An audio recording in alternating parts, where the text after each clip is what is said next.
کرتے ہیں۔ السلام علیکم ورحمۃ اللہ وبرکاتہ، نحمدہ ونصلی علی رسولہ الکریم، اما بعد، فاعوذ باللہ من الشیطان الرجیم، بسم اللہ الرحمن الرحیم، رب اشرح لی صدری ویسر لی امری واحلل عقدۃ من لسانی یفقہوا قولی، ربنا زدنا علما، اللہم فقہنا فی الدین، آمین یا رب العالمین۔ آغاز ہوتا ہے ہماری 11ویں پارے کا، اور سورہ توبہ چل رہی ہے ہماری، اور اس کا آغاز ہی ہمارا، ہم جیسے کہ پڑھ رہے تھے، جنگ کی صورت میں جن لوگوں نے اعراض کیا، جو لوگ نہیں گئے جنگ کے اندر، ان لوگوں کا ذکر کیا جا رہا تھا، اور وہی ٹاپک آگے بھی چل رہا ہے۔ اور اللہ تعالیٰ نے ان لوگوں کو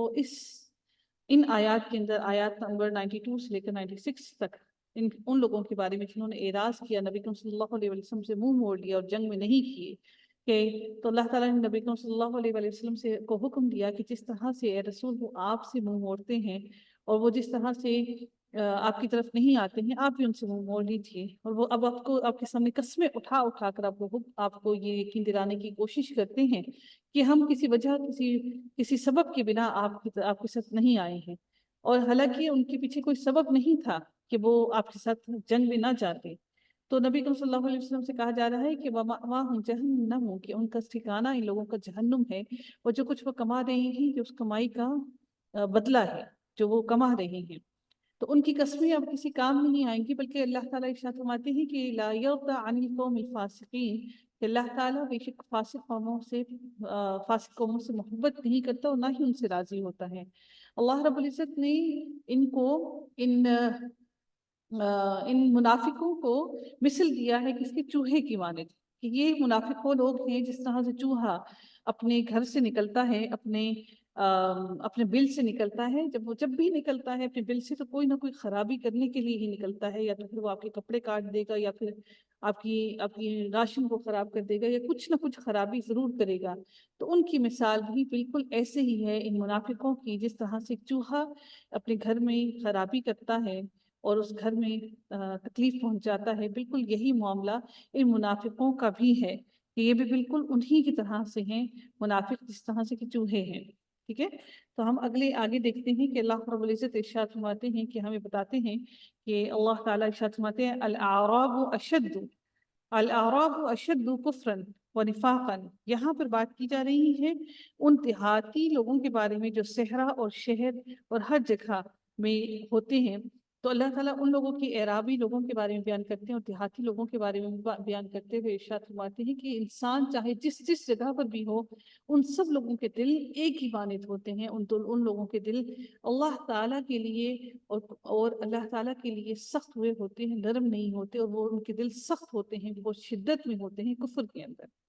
اور وہ نفاق میں بہت پختہ ہوتے ہیں۔ تو اللہ تعالیٰ ان کے لیے ارشاد فرماتے ہوئے کہتے ہیں کہ اللہ یعلم حدود ما انزل اللہ علی رسولہ واللہ علیم حکیم۔ اللہ تعالیٰ ارشاد فرماتے ہیں کہ اللہ تعالیٰ فرماتے ہیں کہ یہ جو سخت منکر اور منافق ہیں، اللہ تعالیٰ نے جو احکام شریعت اپنے رسول صلی اللہ علیہ وسلم پر نازل فرمائے ہیں، یہ اس کی سمجھنے کی بالکل ہی اہل نہیں ہے۔ اللہ تعالیٰ بہت دانا اور بہت باحکمت ہے۔ ان ساری کے ساری جو یہ لوگ اعراب والے ہیں، جو کہ دیہاتی ہیں، جو اعرابی ہیں، جو دیہاتی لوگ ہیں، ان کے بارے میں بیان کرتے ہوئے ارشاد فرماتے ہیں کہ ایسے ہیں کہ اللہ کی راہ کو ناحق، اللہ کی راہ میں جب خرچ کرتے ہیں اس کو ناحق اور تاوان شمار کرتے ہیں، کہ یہ ناحق ہے، ہم اللہ کی راہ میں کیوں خرچ کریں، اور تم پر مصیبتوں کے آنے کی منتظر ہے۔ یہ چاہتے ہیں کہ نبی صلی اللہ علیہ وسلم اور مسلمانوں پر مصیبتیں آتی رہیں، اور بدترین مصیبت انہی کے لیے ہے۔ اللہ تعالیٰ خوب جاننے والا اور سننے والا ہے۔ اللہ تعالیٰ مزید ارشاد فرماتے ہیں، ہاں ان دیہاتیوں میں وہ بھی ہیں ایسے لوگ جو اللہ تعالیٰ پر اور قیامت کے دن پر ایمان رکھتے ہیں، اور اپنی خیرات کو اللہ کی نزدیکی حاصل کرنے کے لیے اور رسول اللہ صلی اللہ علیہ وسلم کا ذریعہ سمجھ رہے ہیں، ہاں یہ ان کے لیے اللہ کی نزدیکی ہے، اللہ انہیں اپنی رحمت میں داخل کرے گا، اور یقیناً اللہ رب العزت بہت بخشنے والا اور بہت رحم کرنے والا ہے۔ اگلے حصے میں جو ذکر ہو رہا ہے، والسابقون الاولون، ان لوگوں کے بارے میں ذکر کیا جا رہا ہے جو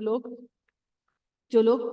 دعاؤں کے طلبگار ہیں اور دعا کرتے ہیں، اور دعا سے اللہ تعالیٰ کی طرف متوجہ ہوتے ہیں،